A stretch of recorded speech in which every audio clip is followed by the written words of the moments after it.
explains it. Doesn't it? Does it?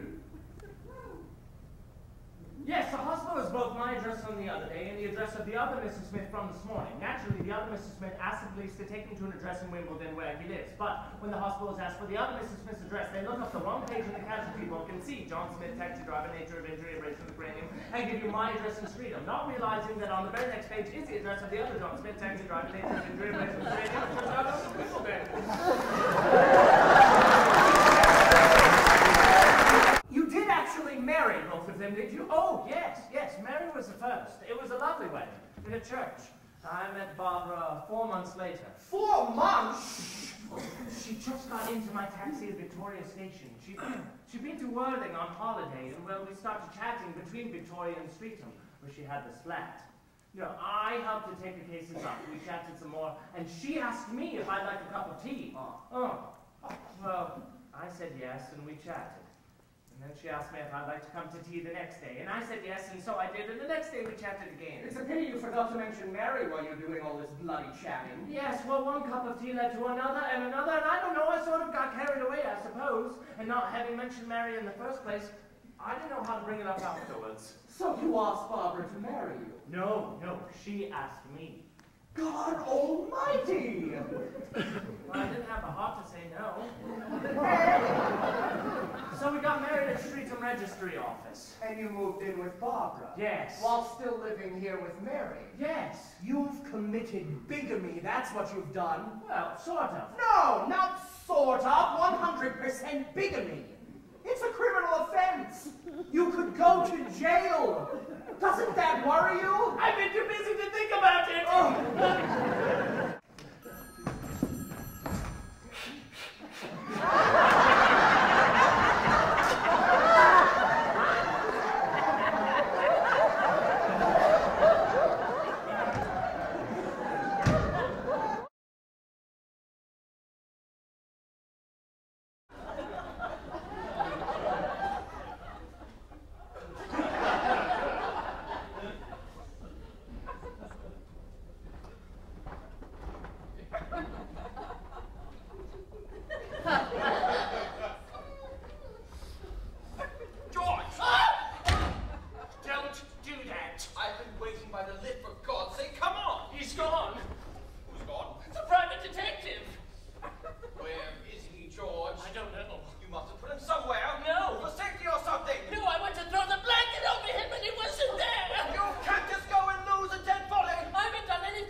Nonsense. I do. Meg!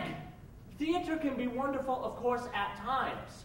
When it's something like the York County Bell Ringers annual Easter pageant, or the Messiah, when they bring the real sheep on stage. But there's something rather troubling about professional theater. The people in it are so theatrical, so loose and flamboyant. Sorry. Here. Kiss, kiss. Kiss, kiss. Theater people wouldn't do that kind of thing. Wouldn't do? Meg, they're actors. They lie for a living. That's their profession.